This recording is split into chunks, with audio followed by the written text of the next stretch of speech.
السلام عليكم ورحمة الله وبركاته. عاملين يا شباب؟ يا رب تكونوا بخير. بنبدأ دلوقتي مع أول سيشن لينا بالنسبة لنا في الشابتر بتاع السولوشنز، واللي هيبقى بالنسبة لنا كلام كتير مع شوية تجارب كده لذيذة نعملها سوا علشان نتخيل مع بعض المنهج بتاعنا عامل ازاي. بس أهم حاجة عايزكم إن انتوا تبقوا مركزين فيها، وإن واحنا شغالين دلوقتي أنا أي حاجة أنا بكتبها انتوا تبقوا شغالين معايا ومركزين معايا في كل حاجة، علشان دوت الفايل اللي هو نبقى ان احنا شغالين عليه طول الوقت. واهم حاجه اي سؤال انا بحله حاول ان انت تعمل بوز قبل ما ابدا انا في الحل، وحاول انت تفكر فيه حتى لو هو اول سؤال هنحله، علشان تبقى جاهز نوعا ما للتفكير نفسه هو ماشي ازاي. فيلا بينا نبدا، يلا بسم الله. اول حاجه بالنسبه لنا احنا في الشابتر بتاع السولوشنز هو كلام عباره عن حاجات كتيره جدا، وهي من البيزكس اللي لازم تكون عندنا في الكيمستري، ان احنا نفهم هو السولوشنز ديت هي بتتكون من ايه. فاحنا عشان نوصل للنقطه بتاعه ان احنا نعرف السولوشنز ديت اصلا هي ايه الحاجات اللي بتكونها والتفاصيل بتاعتها بقى، وكونسنتريشن والديتيلز والالكترولايتس وكل الكلام الكتير اللي في السولوشنز، عايزين احنا نفهم في الاول هي الماتر بتتقسم لايه. فبالنسبه لنا احنا كده لما نيجي نتكلم هي ايه هي الماتر، قال لي الماتر ديت اللي هي بالنسبه لي الماده. يعني ايه الماده؟ هي كل حاجه موجوده حواليا، احنا نفسنا عباره عن ايه؟ عباره عن ماتر. الماتر ديت بتتقسم لحاجات كتيره، بنقسمها تقسيمتين على حسب الستيت بتاعتها، ونقول هي يا اما سوليد يا ليكويد يا جازيوس، اللي هي الماده اللي حوالينا، والمثال اللي هنبقى شغالين عليه طول الوقت وهو بالنسبه لنا الووتر.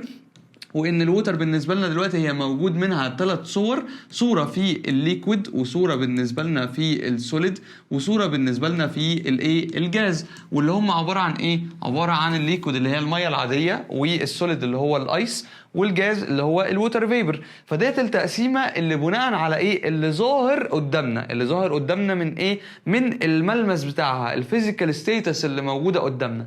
لكن بالنسبه بقى للتكوين بتاعها فهي بتتقسم تقسيمه، وركز معايا جدا في التقسيمه ديت هي ماشيه ازاي. قال الماتر دلوقتي بالنسبه لنا هي حاجه من الاتنين، يا اما ان هي هتبقى بالنسبه لي بيور سبستانس.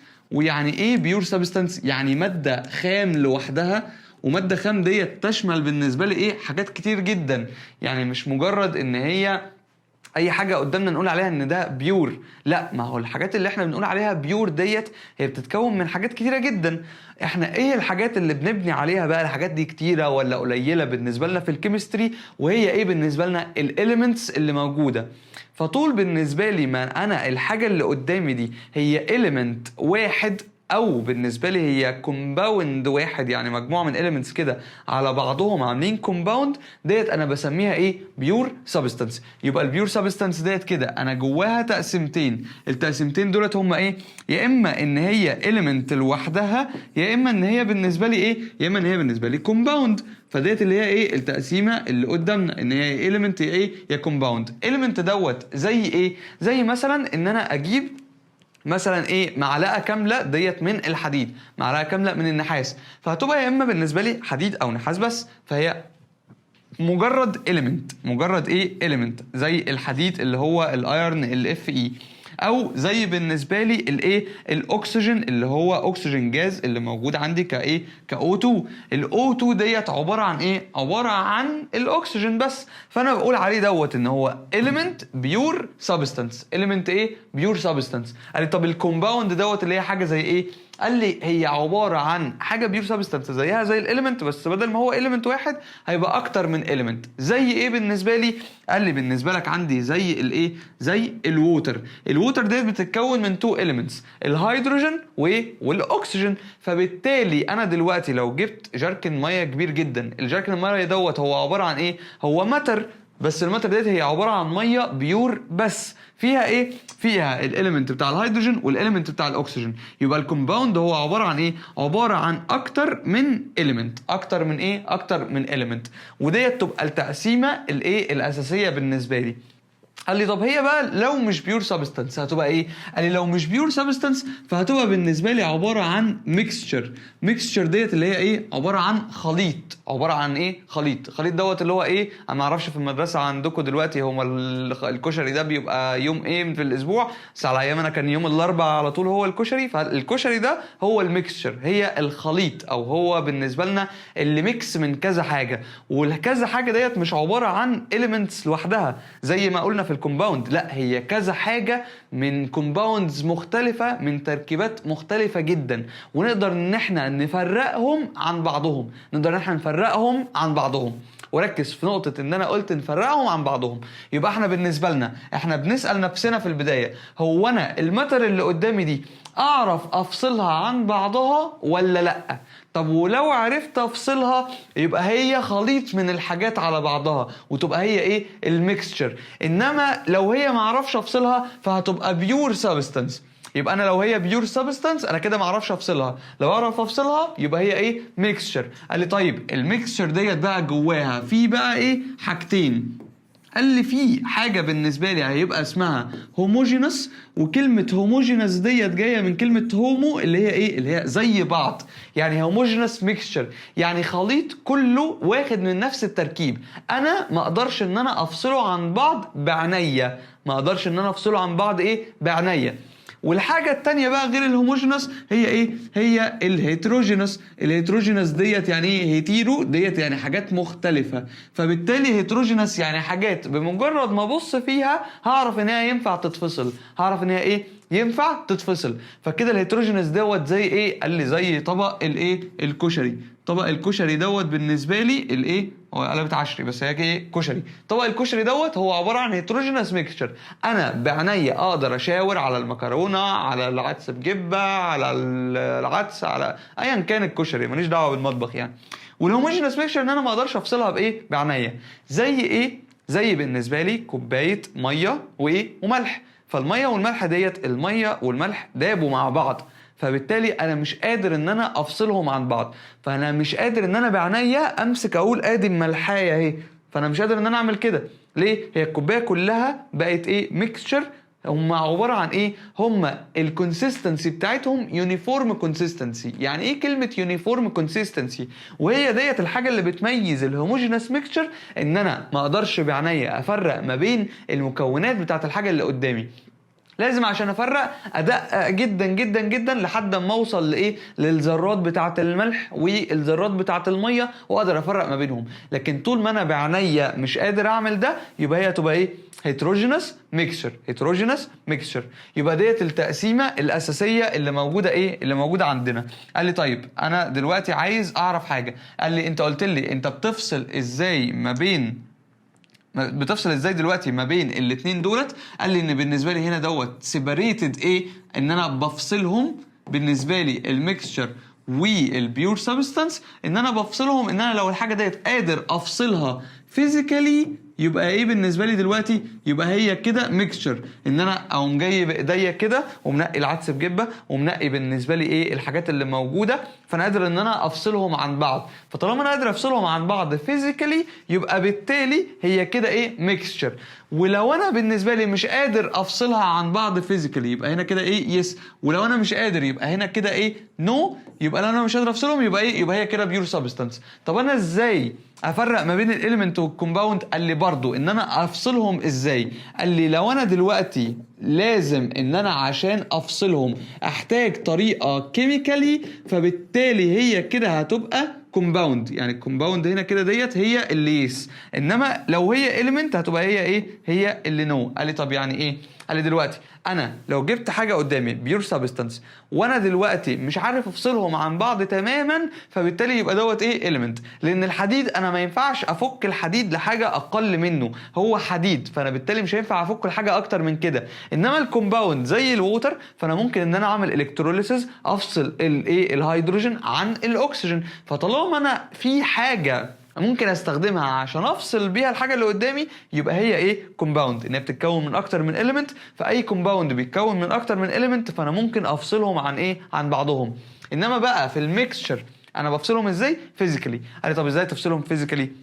هل انا عندي دلوقتي مثال بسيط، لو احنا رحنا نعمل التجربه بتاعه الجيو اللي هي بتاعه الفلتريشن، ان انا اجيب رمله وميه واخلطهم مع بعض واعمل كده بيكر ميه ورمله، فبالتالي لما انا اجي دلوقتي عشان افصلهم هعمل ايه؟ هجيب فلتر بيبر واعدي بيها الميه والرمله. ايه اللي هيحصل؟ الرمله هتفضل فوق والميه هتنزل تحت، فانا كده فصلتها بطريقه فيزيكالي. فصلتها ايه؟ بطريقه فيزيكالي. طب مثلا الميه بملح اللي هي في الهوموجينس سولوشن، الهوموجينس سولوشن ديت مالها؟ قال الهوموجينس سولوشن ديت هي زي الميه وبملح، انت مش هتعرف تفصلهم فيزيكالي. لا، تعرف تفصلهم فيزيكالي ازاي؟ احنا بنفلتر الملح بعيد عن الميه، بنعمل ايه؟ بنبخره، بنعمل ايفابوريشن. هتجيب حله تحط فيها الميه والملح وتخليه يتبخر. ايه اللي هيحصل؟ الميه هتتبخر وتطير لفوق ويفضل الملح ايه؟ موجود من تحت. فانا هنا ديت انا بفصلهم ازاي دلوقتي؟ بقى عن طريق فيزيكال بروسيسز، زي ان انا بعمل فلتريشن او بعمل ايفابوريشن، وهنتكلم اكتر بكتير عن الايه السيبريشن ميثودز ديت قدام. بس انا دلوقتي برضو عايز اعرف الفرق ما بين الهوموجينس والهيتروجينس. قال لي الهوموجينس والهيتروجينس الفرق ما بينهم في الكونسيستنسي. الفرق ما بينهم ايه؟ في الكونسيستنسي. قلنا ان ديت ايه؟ يونيفورم كونسيستنسي، كلهم زي بعضهم، انا مش قادر افصل حاجه عن الثانيه. لكن الهيتروجينس انا قادر بعناية ان انا احدد الفرق في الكومبوننتس اللي بتكون الميكسشر اللي قدامي. جميل جميل. يلا نخش على اللي بعده. طب دلوقتي ازاي انت بتسيبريتهم فيزيكالي الهوموجينس والهيتروجينس، وفي نفس الوقت حاجه زي الرمله والميه وهم سوا مش بفصلهمش عن بعض بايدي؟ لا، تفصلهم بفيزيكال بروسيس، انت بتحددهم بعينك. يعني طينه يعني رمله وميه؟ لا، ميه ورمله يعني ميه ورمله حرفيا. انا جبت شويه رمله وحطيتهم وقلبتهم، فقبل ما يعملوا سيتل داون هيبقى ايه اللي حاصل؟ هيبقى الرمله لسه بتلعب. فانت قادر بعينيك تشوف الايه؟ الميه والرمله. وانس ان هي سيتل داون فبقت الرمله لوحدها طينه تحت والميه فوق. ده بقى ميكستشر ايه ولا ما بقاش؟ هي بقت هيتروجينس ميكستشر. وانت هتفصلهم ازاي؟ برضو بالفلتريشن.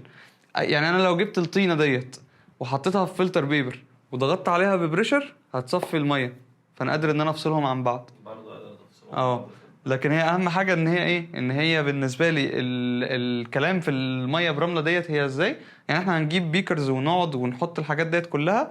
ان الميه برمله هي احنا بندرس الخصائص بتاعه السولوشن ديت هي عامله ازاي لما الرمله تبقى لسه بتلعب في الميه من فوق كده. لكن لما بتنزل لتحت هنعمل ايه؟ هنلعب فيها تاني عشان تطلع فوق.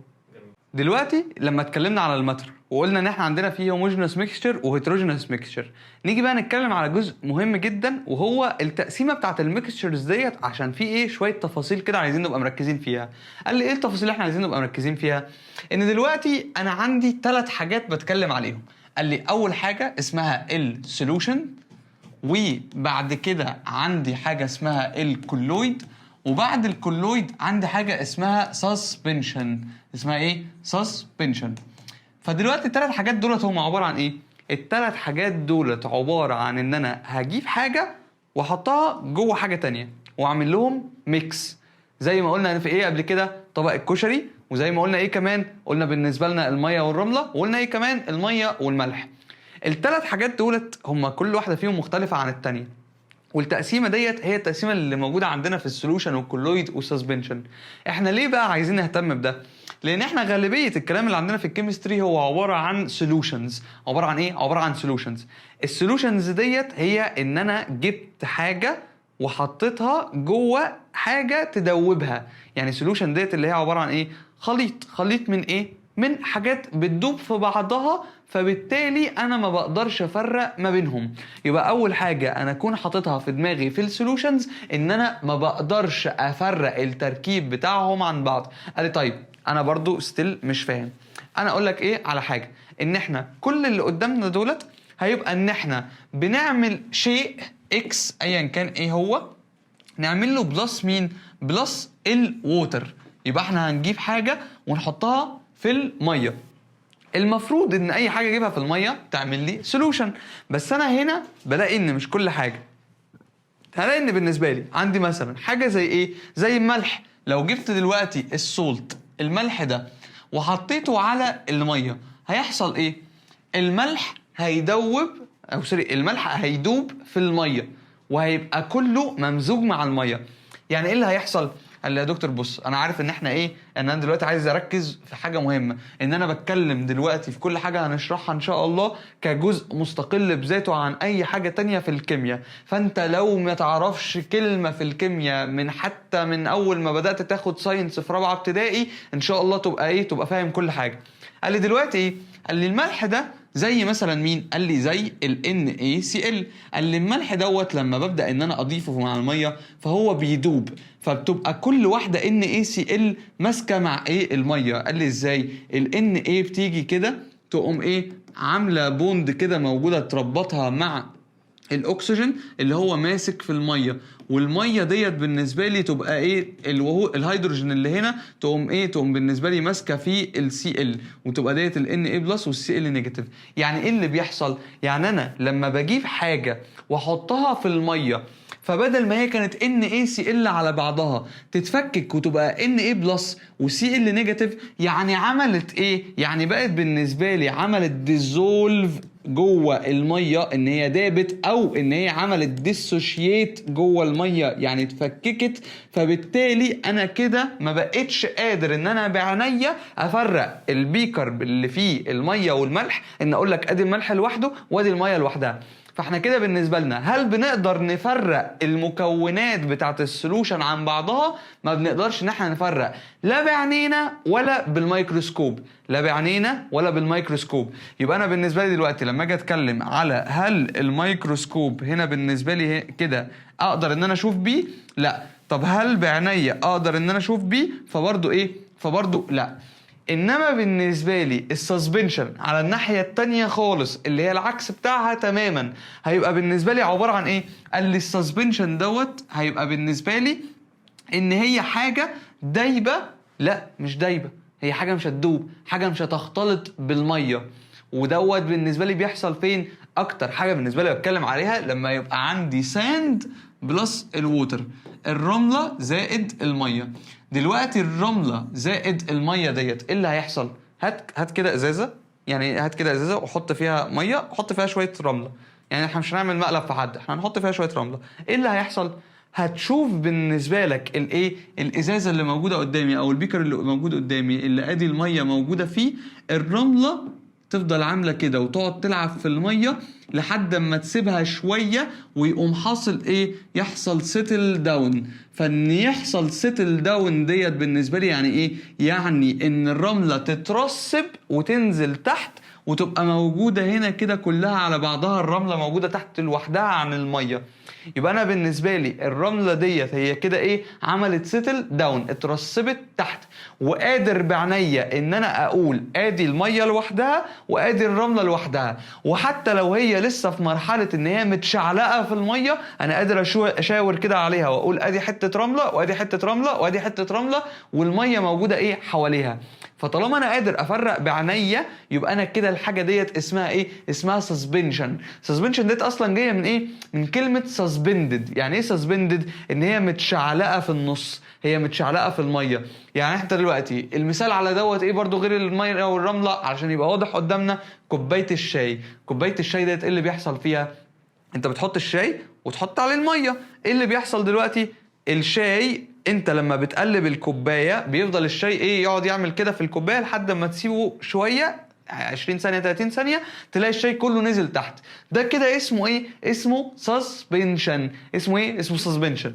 السسبنشن دوت كده ماله؟ انا قادر ان انا افرق البارتكلز بتاعته عن بعضها بالميكروسكوب، وقادر ان انا افرق بعينيا، وقادر ان انا ايه؟ افرق بعينيا. ليه؟ عشان ادي كل حته رمله، ادي كل حته رمله اهي، كل حته رمله اهي، وعايمه فين؟ عايمه في الميه، فهي سسبندد في ايه؟ سسبندد في الميه.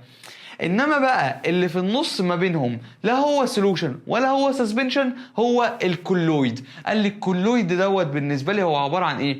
ان البارتكلز بتاعت ال NaCl الملح ديت صغيره، very small، very ايه؟ very small particles، فبالتالي قادر ان هي تختلط بالميه وانا ما اقدرش اشوفها بعينيا ولا بالميكروسكوب. لكن السسبنشن البارتكلز نفسها لارج بارتكلز، البارتكلز كبيره. ايه هي البارتكلز؟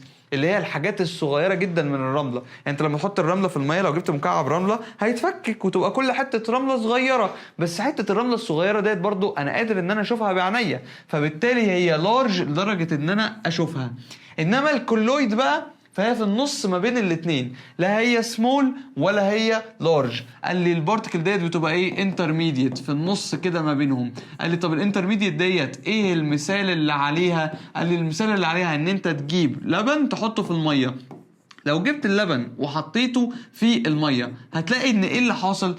هتلاقي ان انت بعينيك انت شايف ان في فرق في اللون بقى مبيض شويه. اللبن دوت لما حطيته في الميه لقيت ان ايه اللي حاصل؟ انا قادر بعينيا ان انا اشوف ان بقى في فرق في اللون، بقى في فرق في اللون. وغير ان في فرق في اللون، اللبن فيه بارتكلز كبيره. تقول لي ايه البارتكلز الكبيره اللي موجوده في اللبن؟ اللبن ده بيتكون عباره عن ايه؟ من بروتينز ومن فاتس، والبارتكلز ديت كبيره. يعني ايه البارتكلز ديت كبيره؟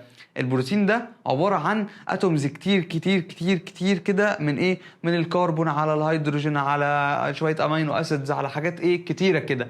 الحاجات ديت كبيره. طب تقول لي هي كبيره ازاي؟ هو قايل لك بص يا سيدي معايا دلوقتي، لنفترض ان هي عباره عن ايه؟ هنا كده عندنا NH2 ماسكه في C ماسكه في H ماسكه في O ماسكه في C ماسكه في كذا ماسكه في كذا، ديت كده بارتكل واحده. هل دي زي الواحده دي؟ لا، دي مش زي دي خالص. ديت ايه؟ مش زي دي خالص، ديت اكبر من ديت بكتير.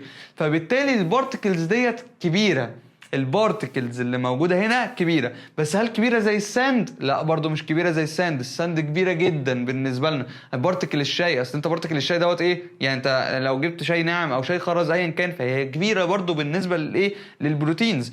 فانت البارتكل دي كبيره مقارنه بالبارتكل الصغيره قوي دي. عشان تبقى متخيلها معايا هي كبيره قد ايه؟ هي كبيره بسبب ان هي بص كام اتوم موجودين جنب بعض، ودي هي اتوم واحده بس، او هما كانوا اصلا اتومين بس. لكن بص ديت كبيره جدا ازاي؟ فديت كبيره، لا هي كبيره زي السسبنشن ولا هي صغيره زي ايه؟ زي السولوشن. لكن المهم عندي ايه؟ ان المهم بالنسبه لي ان لما اجي اقول لك هل انا بشوفها بالميكروسكوب؟ بس قادر اشوفها بعينيا؟ لا. فبالتالي احنا هنا كده المقارنه ما بين السولوشن والكولويد والسسبنشن ان احنا هنفهم التكوينات بتاعتهم، ان كلهم عباره عن حاجات هنحطهم مع الميه، وعلى حسب الحجم بتاع الحاجه اللي هحطها ديت هي صغيره قد ايه ولا كبيره قد ايه، هتبقى بالنسبه لي اما سولوشن يا كولويد سسبنشن. السولوشن ان البارتكل صغيره جدا فبيحصل لها ديزولف او ديسوشيت، فبالتالي انا اصلا بعد ما حطيتها في الميه انا لا قادر ان انا اشوفها لا بعينيا ولا بالميكروسكوب. لكن بالنسبه لي الكولويد هو دلوقتي عباره عن ايه؟ ان البارتكلز كبيره شويه زي البروتينز والفاتس اللي موجوده في اللبن لما بحطه ايه؟ على الميه. والسسبنشن ديت ان البارتكلز كبيره جدا زي ايه؟ زي الرمله. فبالتالي الثلاث حاجات دولت بالنسبه لي دوت انا عايز افهم المقارنه اللي ما بينهم. طب انا عايز اعرف المقارنه ديت بتفاصيل اكتر. يلا بينا يلا. في بروبرتي تانية بقى مهمه جدا جدا جدا جدا، وان شاء الله ايه تشوفوها عملي. ان ايه هي؟ ان اللي هي اسمها التندل افكس، وهي الطريقه اللي انا بفرق بينها ما بين السولوشن والكولويد والسسبنشن. قال لي دلوقتي هو الضوء ده عباره عن ايه؟ يعني انتوا شايفيني ازاي؟ شايفيني في الكاميرا عادي يعني، بس انا بالنسبه لي الضوء اصلا ايه الميكانيزم بتاعه؟ ان الضوء لما بيخبط في حاجه الحاجه دي بتتعكس على عينينا، او خلينا ان احنا نتخيلها. انا القلم قدامي اهو، القلم جاي عليه ضوء، الضوء ده لما اتعكس في عينيا فانا شايف القلم. نعتبر ان الدنيا مظلمه، انا مش شايف ليه؟ او انا مش هشوف القلم ليه؟ علشان الضوء ما نزلش عليه، لان الدنيا هتبقى مظلمه. فمعنى ان القلم دوت هو عباره عن ايه اللي يخلينا نشوفه؟ ان حجمه يبقى كبير لدرجه ان يعكس الضوء، لدرجه ان يعكس الضوء. لكن مثلا لو انا جبت حاجه صغيره جدا جدا جدا، هل انا هبقى قادر ان انا اشوفها؟ لا. ليه؟ عشان الضوء اصلا الحجم بتاعه هيبقى كبير، او هو مش هيتعكس على حاجه.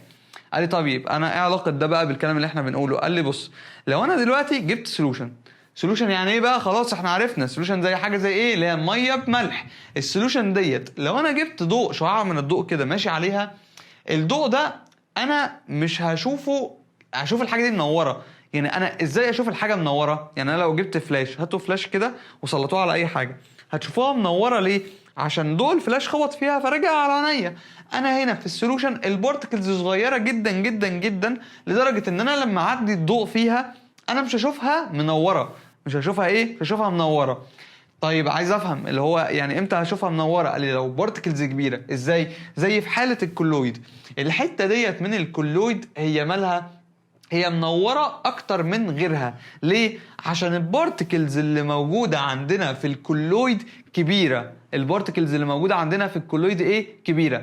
فانا مش هشوف البارتكلز لوحدها واقدر احددها. احنا كده كده اتفقنا الكولويد ما نقدرش نحدده بعينينا خالص. امال ايه اللي بيحصل؟ انا هشوفه شويه منور، هشوف الجزء ده كده منور شويه. طيب يبقى كده الجزء ده هيبقى منور شويه ازاي؟ عشان البارتكلز اللي فيه كبيره كفايه ان هي تعكس الضوء على عيني. انما بقى الجزء بتاع السسبنشن ده هيبقى ايه؟ البارتكلز كده كده كبيره، فبالتالي هتبقى منوره. فطالما هي منوره انا قادر كده ان انا اشوف الحته ديت. قال لي طيب ما انا دلوقتي يا دكتور مش عارف ازاي افرق ما بين الكولويد والسسبنشن. احنا اتفقنا ايه؟ ان الكولويد والسسبنشن انا كده كده قادر افرق بعينيا ان الحاجه دي سسبنشن ولا لا، زي الميه برمله. قال لي طب انا مش قادر ان انا افرق برضو. او انا قايل لك الحاجه اللي بتفرق الكولويد عن السسبنشن هي نقطه ايه؟ ان السسبنشن جايه من اسمها، ان الحاجات اللي انا بحطها فيها بتفضل متعلقه فيها شويه وبعد كده تنزل لتحت. يعني ايه اللي هيحصل هنا دوت؟ لو هو مثلا فلاور اند ووتر. فلاور اند ووتر يعني ايه؟ يعني دقيق وميه. دقيق وميه دوت ايه؟ هات حبه دقيق حطهم في الميه، اول ما انت هتحطهم هتلاقي الدقيق موجود من فوق وبينزل تحت زي كوبايه الشاي. انت ايه اللي حصل؟ حصل عندك سيتل داون. حصل عندك ايه؟ سيتل داون. يعني ايه؟ يعني البارتكلز ديت اللي هي من الدقيق او من الشاي نزلت لتحت. لكن الكولويد ده هل البارتكلز بتنزل لتحت؟ لا، البارتكلز بتفضل عايمه فوق. فانت دلوقتي لو عندك 2 كونتينرز عايز تفرق ما بينهم، انت كده كده او عندك 3 عايز تفرق ما بينهم، اول حاجه هتعمل ايه؟ هتسيبهم شويه يقعدوا كتير وايه تبص هل الحاجات اللي جواها اترسبت لتحت ولا لا. لو اترسبت لتحت يبقى ده ايه؟ كان سسبنشن. طب لو ما اترسبتش يبقى يا اما سولوشن يا اما كولويد. طب عشان تفرق ما بين السولوشن والكولويد تعمل ايه؟ تقوم جايب كشاف، الكشاف ده تعديه، لقيته نور يبقى ايه؟ يبقى كولويد. لقيته ما نورش يبقى هو كده ايه؟ يبقى هو كده سولوشن. يبقى فهمت معايا التندل افكت كويس؟ بجيب كشاف لو نور يبقى البارتكل كبيره. البارتكل الكبيره موجوده فين وفين؟ في الكولويد والسسبنشن، وانا عارف بفرق ما بينهم ازاي. طب لو ما نورتش تبقى ايه؟ سولوشن. جميل جميل، يلا بينا. طيب دلوقتي الكولويدز دولت بقى هم عباره عن ايه؟ قال لي ان احنا بالنسبه لنا اتكلمنا عن السولوشن والايه والكولويد وايه والسسبنشن كثلاث حاجات لما بنحطهم مع الميه بس. لكن هل ده يعني ان الحاجات دي لما بتتحط مع الميه بس اقدر اقول ان هي سولوشن او كولويد او ايه سسبنشن؟ لا، بس احنا عشان نفهمها قلنا ان هي بالميه. قال لي ديت ممكن تبقى عباره عن اي فيز تتحط مع اي فيز، المهم ينطبق عليها الشروط اللي احنا قلناها. قلنا شرط السولوشن ان هي ايه؟ ان هي تدوب وان البارتكلز تبقى صغيره، والكولويد ان البارتكلز تبقى لا هي صغيره ولا هي كبيره، والسسبنشن ان البارتكلز تبقى ايه؟ تبقى كبيره. تعال بقى في الحته بتاعت الكولويد ديت ونمسك مع بعض ايه كل حاجه ممكنه فيها. قال لي يعني ايه كل حاجه ممكنه؟ قال لي احنا دلوقتي السولوشن، مش احنا قلنا كنا بنقول دلوقتي ان احنا هنحط ملح في الميه، يعني بحط حاجه على حاجه. الحاجتين دولت على حسب الفيزيكال ستيتس بتاعتهم هقدر ان انا اقسمهم في الكولويدز لحاجات كتيره جدا. قال لي طيب يعني ايه بقى الفيزيكال ستيتس؟ يعني هي يا اما سوليد يا ليكويد يا جاز. فانا في الميه والملح ديت كنت بعمل ايه؟ كنت بحط السوليد اللي هو الملح مع الليكويد اللي هي الووتر علشان تعمل لي السولوشن. والايه بالنسبه لي في باقي الحاجات كانت نفس الكلام، ان انا بحط فيز معينه كانت بتبقى عباره عن سوليد وبتدوب في الميه، او ان هي البارتكل تبقى كبيره وان هي ما تدوبش. فانا دلوقتي بالنسبه لي في الكولويد احنا اتفقنا ان هي ايه؟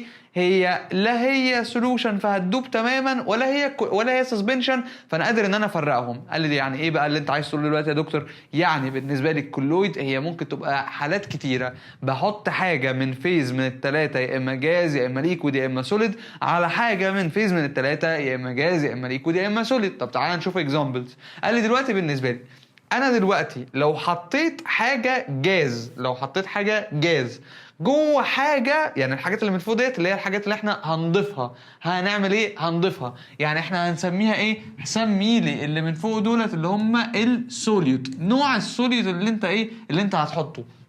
قال لي لو بتحط الجاز دوت، وهنا اللي عندنا ديت اللي هنسميها السولفنت اللي هي الحاجه اللي هنحطها فيها، او ان هي دلوقتي بالنسبه لي نقول عليها الميديم. نقول عليها ايه؟ الميديم. يعني ايه الميديم؟ الحاجه اللي احنا هنحط فيها ايا كانت ايه هي ديت. قال لو حطيت جاز في الجاز فالجازز بتختلط ببعضها وما بقدرش ان انا افرق واحد منهم عن التاني، فديت الشرط بتاعت ايه؟ ان انا ما اقدرش افرق، الشرط بتاع السولوشن. يبقى اي جاز هتحطه على اي جاز دوت بالنسبه لي كده انا بعتبره كانه ايه؟ كانه سولوشن. زي ايه؟ زي الاتموسفيريك اير اللي حواليا. يعني ايه الاتموسفيريك اير؟ اللي فيه اكسجين على ايه؟ على كربون دايوكسيد على نيتروجين. كل الحاجات دي عباره عن ايه؟ عباره عن ميكستشر من الجاز ديت. انا بسميها ايه؟ بسميها سولوشن. ليه؟ عشان انا مش قادر افرقهم عن بعض. انما بالنسبه لي لو جبت الجاز ده وحطيته في حاجه ليكويد، حطيته في حاجه ايه؟ ليكويد. فنتخيلها مع بعض. انا دلوقتي جبت ميه، او يعني حاجه غير الميه، يعني جبت ميه ونفخت فيها، ايه اللي هيحصل؟ بعيدا عن ان مفيش حاجه هتحصل والهواء هيطير، بس نتخيل كده ان الميه ديت هتشرب الهواء اللي انا بنفخه. فلما تشرب الهواء اللي انا بنفخه دوت ايه؟ الميه هتلاقيها اتنفخت كده، تلاقي الميه ايه؟ اتنفخت وخدت فوليوم على الفاضي. جواه ايه؟ جواه هواء. جواه ايه؟ جواه هواء. قال لي دوت زي مين؟ قال لي دوت زي الويبد كريم او الشيفنج كريم. الويبد كريم لست الكل هو عباره عن ايه؟ يعني نعتبر الكريم شانتيه. ايه الكريم شانتيه دوت؟ هو عباره عن حاجه، يعني انت لو جبت كيس كريم شانتيه كده وانت بتقعد ايه؟ تقلبه تقلبه تقلبه لحد ما يتنفخ كده، وانت لو جيت بططته ايه اللي هيحصل؟ هيتبطط مره واحده. فانت طالما اتبططت دوت يعني ايه؟ يعني هو جواه كان فاضي. يعني ايه جواه كان فاضي؟ جواه كان هوا. فانا جبت شويه هوا حطيتهم في ليكويد. قال لي الليكويد دوت زي ايه؟ زي الويبد كريم او شيفنج كريم، طلع لي حاجه هي منفوخه على الفاضي. يبقى دوت اسمه ايه؟ الفوم.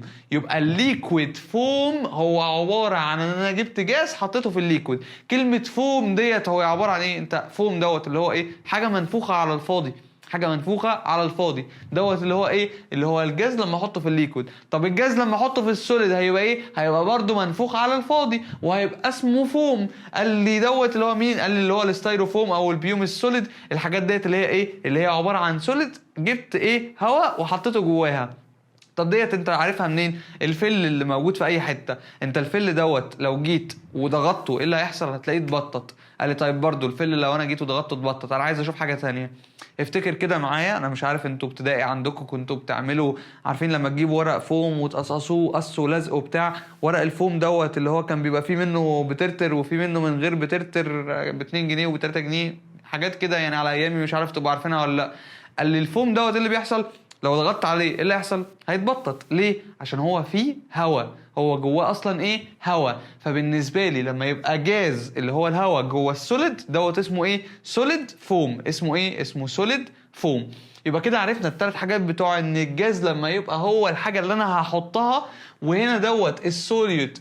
انا لما باجي اتكلم على الكولويد قال لي هسميه اسم بسيط، هسميه فيز. يبقى انا دلوقتي بحط الفيز جوه الميديم. بحط الفيز ايه؟ جوه الميديم. وبناء على الحاجتين دولت الفيز كانت ايه والميديم كانت ايه، فانواع الكولويد هتبقى واحده من التسعه اللي قدامي دولت. يا اما ان هي تبقى سولوشن عاديه عشان جاز وجاز، يا اما ليكويد فوم، يا اما سوليد فوم.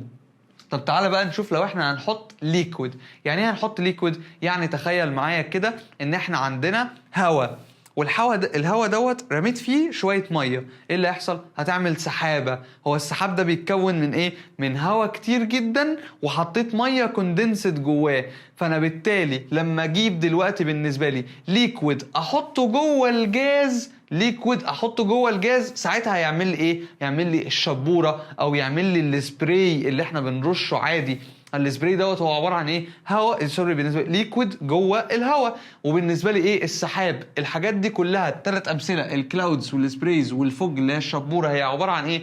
هواء، سوري، ميه جوه الهواء. ميه ايه؟ جوه الهواء. الشبوره ديت اللي بتبقى حوالينا هو عباره عن ايه؟ الهواء اللي حوالينا عادي بس حطيت فيه حتت ميه، فبتلاقي الدنيا مشبره. السحاب هو عباره عن ايه؟ عباره عن هواء بس في حبه ميه. دوت بالنسبه لي اسمه ايه؟ ان اي حاجه انا بالنسبه لي دلوقتي ببدا ان انا اتكلم عليها ان هي تبقى في الحته بتاعت ان انا الميديم ده عباره عن ان هو جاز، اسمها ايه؟ ايروزول. ايروزول. الليكويد ايروزول ديت هي عباره عن ايه؟ الليكويد ايروزول، قال لي الليكويد ايروزول عباره عن ليكويد جوه الهواء. ليكويد جوه الهواء. يبقى الايروزول ديت هي ايه؟ ان الميديم نفسه جاز. الليكويد ان ايه؟ ان انا حطيت حاجه ليكويد جوه الجاز ده. زي مين؟ زي السحاب، ان هو هواء وحطيت فيه ايه؟ ميه. قال لي هواء وحطيت فيه ايه؟ ميه. قال لي طيب اختها مين الايروزول؟ قال لي اختها السوليد ايروزول، من اسمها كده انا عندي سوليد ايروزول. يعني ايه سوليد ايروزول؟ يعني جبت حاجات سوليد حطيتها جوه الهواء برضو. طب يعني ايه حاجه سوليد جوه الهواء؟ قال لي دلوقتي احنا عارفين الشبوره بتبقى فيها ميه فمش مؤذيه، هي بتخلينا ما نبقاش شايفين قوي، لكن لما بيبقى فيه اعاصير ويبقى فيه هواء رياح كبيره جدا كده بتمشي وتشيل حاجات معاها، قال لي زي ايه؟ زي الحاجات الدخان اللي بيطلع من المصانع. الدخان اللي بيطلع من المصانع ده بيبقى فيه بارتكلز صغيره كده، البارتكلز الصغيره ديت ممكن تعور، ممكن ان هي لو خبطت في حد تلاقي ان حد يعني طيار هوا كده قام ايه؟ قام معوره. زي ايه؟ زي مثلا رياح الخمسين. هي رياح الخمسين ده بتبقى عباره عن ايه؟ هواء عادي بس متحمل برمله، فبالتالي لما هو متحمل برمله لو خبطت فيا انا هتجرح. ليه؟ عشان الرمله اللي موجوده فيه. يبقى السوليد ايروزول ديت هي عباره عن ايه؟ عباره عن بارتكلز سوليد جوه الجاز، ودوت يبقى الكولويد اسمه ايه؟ اسمه سوليد ايروزول. زي السموك والاير بارتيكيوليتس. الاير بارتيكيوليتس ديت لاي حد منكم اشتغل على اي بروجكت ليه علاقه بالبلوشن، هو عباره عن ايه؟ ان احنا بننظف الهواء من الايه؟ الملوثات اللي موجوده فيه اللي بتتطاير في الهواء. الملوثات اللي بتتطاير في الهواء ديت دوت نوع من الكولويد اسمها سوليد ايروزولز. يبقى الايروزولز ديت يعني ايه؟ يعني الميديم جاز، الميديم هواء، وعلى حسب يا اما هو ليكويد يا اما هو ايه؟ سوليد. عرفنا كده الاثنين دولت؟ قال لي عرفنا الاثنين دولت. نيجي بقى لايه؟ للاربعه الباقيين. قال لي الاربعه باقيين دولت اول حاجه بالنسبه لي ايه؟ الايمالجن. والايمالجن دوت هو يعتبر اهم حاجه بالنسبه لنا في التسعه دولت. ليه؟ عشان هو اكتر حاجه كومن موجوده. قال لي اللي هو عباره عن ايه؟ ان انا بجيب حاجه ليكويد احطها في ليكويد، ليكويد احطها في ليكويد. قال لي زي مين؟ زي اللبن. قال لي اللبن دوت هو عباره عن ايه؟ لو جبت اللبن وحطيته ايه؟ مع شويه ميه كده هيبقى عباره عن ايه اللبن والميه؟ ان هي بارتكلز مع بعضها في صوره ليكويد وليكويد. او المايونيز. المايونيز بيتعمل ازاي كده؟ بيض وزيت، هو ده البيز بتاعه. بيض وزيت. البيض والزيت دولت هم عباره عن ايه؟ انا جبت البيض في حالته وهو ليكويد بعد ما ضربته كده عشان ما حدش يقول لي صفار البيض هيفضل لسه سوليد. انا جبت البيض وجبت الزيت، لما احط الاثنين على بعض كده ده هيعمل لي ايه؟ ايمالجن. الايمالجن دوت هو عباره عن ايه؟ عباره عن نوع من الكولويدز. المايونيز هو نوع من الكولويد اللي هو ايه؟ اللي هو الايمالجن. الايمالجن دوت اسهل واحد فيهم اوعى تنساه، ليكويد في ليكويد، ليكويد في ليكويد. الايه؟ البيض والزيت يعملوا لي ايه؟ مايونيز. اللبن ايه؟ لبن على ميه، هو دوت ايه؟ اللي بيبقى المحصله النهائيه. او اللوشن اللي هي بتبقى عباره عن ايه؟ شويه زيوت ممزوجه مع بعضها فبالتالي ايه؟ عملت لي لوشن. يبقى الثلاث حاجات دولت هم عباره عن ايه؟ الامثله على الايمالجنز. الامثله على ايه؟ على الايمالجنز. قال لي طيب ده اللي هو ليكويد في ليكويد. قال لي طب انا لو جبت حاجه دلوقتي بالنسبه لي هي ليكويد وحطيتها في حاجه سوليد، جبت حاجه ليكويد وحطيتها في حاجه سوليد، تبقى ايه بالنسبه لي؟ تبقى الجل. ايه الفرق ما بين الجل وما بين الايمالجن؟ ان الجل هو يعتبر سوليد اكتر من كونه ليكويد. يعني ايه سوليد اكتر من كونه ليكويد؟ زي مثلا الجيلاتين او الجيلي.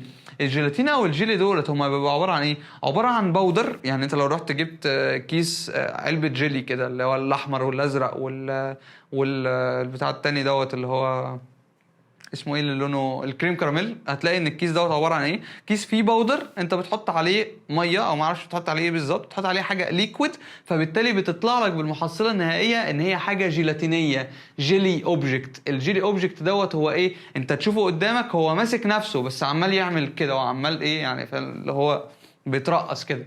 فبالنسبه لنا دلوقتي الجل اللي هو عباره عن ليكويد جوه السوليد مثاله مين؟ الجيلي. بنعمل الجيلي ازاي؟ بنجيب شويه ميه ونحطهم في الباودر، بنجيب شويه ميه ونحطهم في ايه؟ في الباودر، فبالتالي الباودر ده ايه؟ سوليد. يبقى لما اجيب ليكويد على السوليد يبقى هو كده ايه؟ جيلي اللي هو الجل. قال لي طيب انا كده خلصت ايه، انا خلصت كل دولت، ما بقى لي اخر اتنين، السول والسوليد ايه سول. كلمة سول ديت هي جاية من ان هي سولوشن، شبه السولوشن، بس هي مش سولوشن، لان انا قادر ان انا افصل الحاجات بتاعتهم عن بعض بالميكروسكوب وبالتندل افكت، الحاجات اللي بتفصل لي السولوشن عن الكولويد. لكن هنا السول ديت اللي هي شبيهة مين؟ قال لي شبيهة الايه؟ شبيهة السولوشن. هي عبارة عن ايه؟ ان انا اجيب بارتكلز، البارتكلز ديت هي سوليد، وفي نفس الوقت زي ما هي سوليد انا حطيتها ايه بالنسبه لي في حاجه ليكويد. فالسول ديت بالنسبه لي ايه اللي مثال على ده؟ زي كرات الدم الحمراء، كرات الدم البيضاء، والبروتينز اللي موجوده ايه جوه الدم. اخر حاجه عندنا ايه؟ السوليد سول. ايه هي السوليد سول؟ ان انا جبت ميكسشر من حاجات سوليد وحطيتهم على بعض، ولكن هما البارتكلز ديت مش كبيره لدرجه ان هي تكون سسبنشن، ولا هي صغيره لدرجه ان هي تكون سولوشن، فهتبقى ايه بالنسبه لي؟ كولويد. ايه هي السوليد سول؟ زي الكرامبري جراس. الكرامبري جلاس ديت اللي هي ايه؟ اللي هو العقيق والياقوت والحاجات اللي هي الاحجار الكريمه الجميله ديت، هي بالنسبه لنا عباره عن ايه؟ ان هي بتتكون من سوليدز كتيره جوه بعضها، متعشقه جوه بعضها، انا مش قادر ان انا افصلهم عن بعض بعناية، ولكن انا قادر ان انا ايه؟ لو جبت ميكروسكوب افصلهم عن بعض، وفي نفس الوقت هي دلوقتي بالنسبه لي انا بعتبرها كايه؟ ككولويد. كل دولت ايه كده؟ كولويدز. نركز فيهم، احفظوهم تاني، بصوا عليهم تاني، عشان ايه؟ لما نيجي نراجعهم سوا تبقوا فاكرينهم كويس جدا. اتكلمنا على ايه؟ على السولوشن والكولويد والسسبنشن كايه؟ كعامة هما الثلاثة كلهم عبارة عن ايه؟ تعالوا نتكلم بقى على ايه؟ على السولوشن بالذات. والسولوشن بالذات بالنسبة لنا هي حاجة مهمة جدا. ليه؟ علشان زي ما قلت لكم في الاول خالص، هي الحاجة اللي احنا هنبقى بنبني عليها غالبية الحاجات في الكيمستري، علشان احنا مهتمين ندرس بحاجات كتيرة جدا منها. زي ايه؟ زي ان احنا نعرف بالنسبة لنا الكومبوزيشن بتاعها، التكوين بتاعها دوت اصلا عبارة عن ايه؟ هي ايه الحاجات اللي تخليني اقول عليها ان ديت سولوشن ولا لا؟ وديت اتكلمنا فيها اوريدي، الفرق ما بين السولوشن والكولويد والسسبنشن. عايزين احنا بقى نتكلم على ايه؟ على حاجه اسمها السوليوبيليتي، وان الحاجه يعني السوليود ده هيدوب منه قد ايه في السولفنت، لان مش اي حاجه هتحطها هتدوب. وعايزين نتكلم على ايه؟ على الالكترولايتس دلوقتي، يعني السولوشن ديت اقول عليها ان هي الكترولايت ولا لا. وفي الاخر عايزين احنا نتكلم على ايه؟ على الكونسنتريشنز بتاعه الايه؟ السولوشن. دلوقتي بقى احنا عايزين نتكلم على ايه؟ على التركيب. احنا اتفقنا تركيب البارتكلز تبقى عامله ازاي، وعايزين نذكر حاجه، ان دلوقتي بالنسبه لي انا التركيب بتاع السولوشن ان البارتكل اللي انا هحطها ديت لازم يكون حجمها معين. انا قلت صغيره، طب صغيره قد ايه؟ قال لي والله تبقى صغيره اقل من 1 نانو متر. اقل من 1 نانو ايه؟ نانومتر كده اكبر. عايزينها تبقى اقل من 1 نانو متر، يبقى البارتكل تبقى ايه؟ اقل من 1 نانو متر. قال لي طيب لحد كام؟ لحد 100 نانو متر. قال لي اكتر من 100 نانو متر ديت هتبقى ايه؟ هتبقى سسبنشن، واقل من 1 نانومتر هتبقى سولوشن، وفي النص ما بين ال1 نانومتر وال100 نانومتر ديت هتبقى بالنسبه لي كده ايه؟ الكولويد. يبقى ده كده كايه؟ كالحجم بتاع البارتكلز اللي انا هحطها، الحجم بتاع البارتكلز اللي انا ايه؟ هحطها. قال لي حجم البارتكل دوت لو هو صغير نبقى سولوشن، خير وبركه. نبدا بقى. قال لي السولوشن ديت والله هي بتتكون من حاجتين. قال لي عندي سوليوت وعندي سولفنت. ايه بقى الاتنين دولت؟ قال لي السوليوت دوت هو عباره عن ايه؟ عباره عن الحاجه اللي هتدوب، الحاجه اللي ايه؟ اللي هتدوب. يبقى هي البارتكلز اللي هتدوب. زي ايه؟ زي ان انا اقول لك ان السوليوت اللي عندك دوت هو الملح، ال NaCl، والسولفنت دي هي الحاجه اللي هتدوبها، الحاجه اللي هتدوب مين؟ السوليوت. يعني دي الحاجه اللي هتدوب او اللي السوليوت هيدوب فيها، فبالتالي دوت اللي هو مين؟ اللي هو الووتر. يبقى احنا كده بالنسبه لنا مين السوليوت؟ الحاجه الايه؟ ال NaCl، اللي في الغالب ديت بتبقى ايه بالنسبه لي؟ في الغالب بتبقى بالنسبه لي سوليد، في الغالب بتبقى بالنسبه لي ايه؟ سوليد. وديت بتبقى بالنسبه لي ايه؟ السولفنت ايه؟ الليكويد اللي هو الووتر. والووتر ديت احنا بنسميها حاجه اسمها ايه؟ ان هي الكومن سولفنت اللي في العالم كله. ليه هي الكومن سولفنت؟ عشان اي حاجه عايز تدوبها انت هتقول لي ايه؟ شوفها هتحطها في الميه هتدوب ولا لا. وهو دوت المقياس بتاعنا. فبالنسبه لي انا لما بحط حاجه جوه الووتر فكده الحاجه دي بتبقى هي السوليونت، والسولفنت بيبقى هو مين؟ هو الووتر. وحاجه تاني عشان اوعى تتلخبط، ان السولفنت ده غالبا بيبقى هو الاكتر، هو الاكتر. ازاي؟ انت هتجيب كونتينر قد كده اهو وتملاه ميه، تملاه ميه وتحط فيه شويه ملح كده اهو، فمين الاكتر؟ الايه؟ السولفنت. ومين الاقل؟ مين اللي هو الفيو، او نقول عليه اللي هو ايه؟ اللس. الاقل مين بالنسبه لي؟ قال لي الاقل هو السوليوت. بس ده مش بيكون دايما، ده مش بيكون ايه؟ مش بيكون دايما. يعني ممكن يا دكتور السوليوت يبقى هو اكتر من السولفنت؟ اقول لك ممكن. ازاي؟ قال لي عندي مثال ان انا اقول لك ان انا معايا ازازه كحول 70%. ازازه الكحول اللي 70% ديت هي اصلا تركيبها عباره عن ايه؟ قال لي ان هي فيها 70% منها الكحول، وال 30% التانيين دولت هم عباره عن ايه؟ ال 30% اللي التانيين دولت عباره عن ووتر.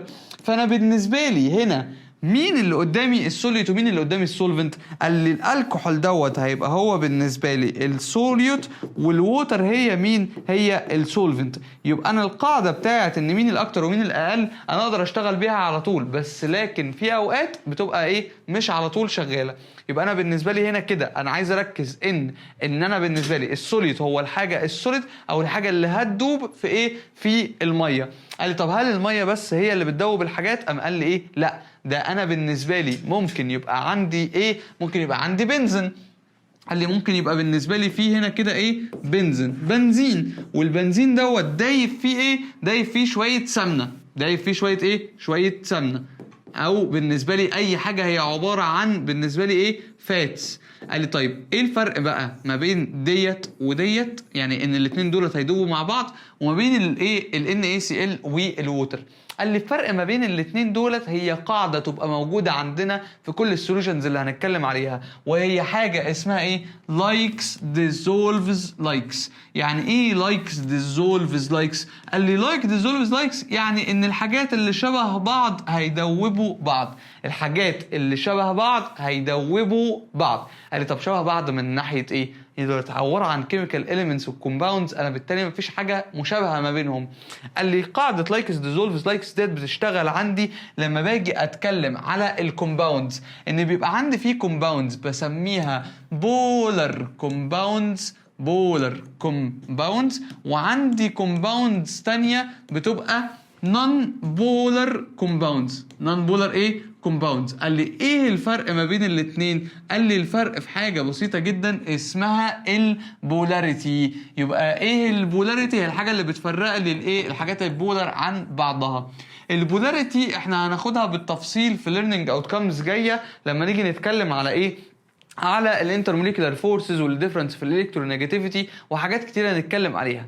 انما انا بالنسبه لي انا لما اجي اتكلم على البولاريتي والبولار كومباوندز نون بولار كومباوندز، ان انا دلوقتي عايز افهم حاجه بسيطه جدا عباره عن ايه الفروقات ما بينهم.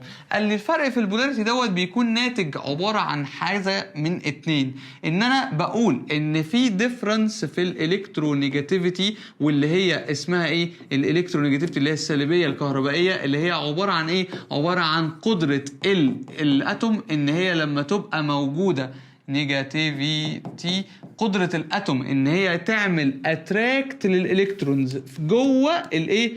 جوه الكومباوند اللي هي موجوده فيه. اتراكت الالكترونز ديت يعني ايه؟ قال لي بالنسبه لي عندي حاجه زي HCl. قال لي HCl ديت قدره الكلورين ان هي تشد الالكترونز ناحيتها وتبقى الكترونز كتيره موجوده هنا، هي اكبر بكتير من قدره الهيدروجين ان هي تشد الالكترونز ناحيتها. فهنا تلاقيها فيها الكترونيه واحده وباقي الالكترونز موجودين الناحيه الثانيه. فنلاقي ان اللي حصل ان بقى عندي جنب نيجاتيف وجنب النيجاتيف فيه قليل، فانا بقيت بقول ان الجنب اللي فيه نيجاتيف كتير ده هو يعتبر كله نيجاتيف، فبقول عليه بارشلي نيجاتيف. انما الجنب دوت هو بقول عليه ايه؟ بارشلي بوزيتيف. يبقى انا لما يبقى عندي حاجه هي بارشلي بوزيتيف وبارشلي نيجاتيف، يعني يبقى عندي قطبيه بولاريتي حاجه نيجاتيف وحاجه بوزيتيف، ساعتها انا بسمي الكومباوند دوت ايه؟ بسميه بولر كومباوند. بسميه ايه؟ بولر كومباوند. يبقى ديت اللي هي ايه؟ اول حاجه البولر. قال لي البولر دوت زي مين؟ قال لي عندك البولر اول حاجه تعرفها ان الووتر بولر كومباوند. ليه اعرف الووتر بولر كومباوند؟ عشان احنا قلنا ان الووتر هو السولفنت اللي بيدوب الحاجات اللي زي السوليوت، زي الملح، زي ال HCl، زي اي كومباوند بولر في الدنيا. ايه اللي هيحصل؟ ان هو هيدوب لما احطه في الميه. ليه؟ عشان احنا قلنا لايكس ديزولفز لايكس، الحاجات اللي شبه بعض هتدوب بعض، الحاجات البولر هتدوب بعض. انما بالنسبه لي الحاجات النون بولر اللي هي تعتبر ايه؟ حاجات زي ايه؟ الحاجات اللي هي الاورجانيك غالبيتها، ونحط هنا كده بالنسبه لنا ان هي يعتبر الحاجات الاورجانيك كلها، اللي هي بالنسبه لنا في منهم مين اهم حاجه؟ البنزين، ان هو يعتبر مين؟ السولفنت المقابل للووتر الناحيه الثانيه في الحاجات النون بولر. فانا لو عايز ادوب اي حاجه نون بولر هجيب لها ايه؟ هجيب لها حاجه بنزين. والمثال دوت بالنسبه لنا في لايكس ديزولفز لايكس بناخده من زمان خالص. احنا ليه دلوقتي لما بندخل نغسل ايدينا بعد ما ناكل اي اكل احنا بنبقى عايزين صابون؟ علشان الزيوت اللي موجوده في الاكل او الاكل اللي احنا كلناه ده هو عباره عن ايه؟ عباره عن نون بولر، فايدينا عليها نون بولر كومباوندز. فالنون بولر كومباوندز ديت علشان تروح انا محتاج لها ايه؟ مش هينفع الميه. تلاقي ان انت مهما غسلت ايدك بالميه ايديك برضو مزيته، فانت علشان تشيل الزيت ده من ايدك انت محتاج ايه؟ محتاج حاجه نون بولر. زي ايه؟ زي الصابون. ان الصابون نون بولر، فلما تحطه وتغسل ايدك بيه مع الايديك اللي مزيته ديت زي القرف، انت تعمل ايه كده؟ يروحوا مع بعضهم. فبالتالي احنا علشان نشيل اي حاجه نون بولر عايزين لها حاجه نون بولر زيها، وعلشان ندوب اي حاجه بولر عايزين لها حاجه بولر ايه؟ زيها. ودوت اللي هي الفرق ما بين الاثنين في لايكس ديزولفز لايكس. دكتور معلش، دلوقتي ايه اللي خلى الكلور يجيب الالكترونات حواليه اصلا؟ يعني ان هو عنده حاجه اسمها اسمها اصلا نيجاتيف. يعني هو ليه عمل اتراكشن للنيجاتيف؟ ما هو ده نون ميتال وده نون ميتال. احنا بالنسبه لنا الهيدروجين والكلورين هما بيتربطوا ببعض اصلا عباره عن ايه؟ بحاجه اسمها ايه؟ سنجل كوفالنت بوند، رابطه تساهميه ايه؟ احاديه. السنجل كوفالنت بوند ديت هي البيزك بتاعها اللي احنا كنا بنقوله زمان، ان ايه؟ انا علشان يبقى معايا 100 جنيه وانت معاك 50 وانا معايا 50، فانت هتجيب 50 بتاعتك و50 بتاعتي ويبقى احنا الاثنين معانا 100 جنيه. بس انا ممكن اكون مفتري، فانا مفتري هعمل ايه؟ هاخد من ال 50 بتاعتك ديت اخلي معايا انا 90 واخلي معاك انت 10، فكده مين بقى معاه اكتر؟ انا.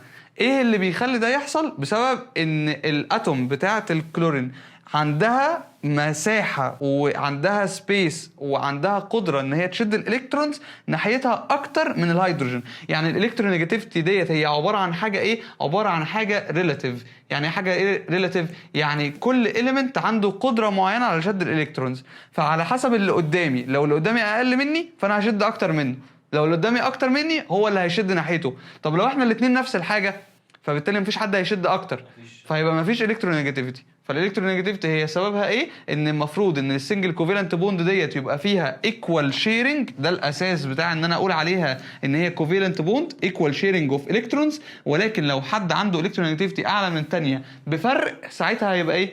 ساعتها تبقى في ديفرنس في الالكترونيجاتيفيتي، فيخلي لي جنب نيجاتيف جنب بوزيتيف، فتبقى ايه؟ بولر، ان هي بقى فيها قطبين. فبالتالي ارجع لايه؟ ان هي تدوب في الميه وان هي ما تدوبش في الحاجات الايه؟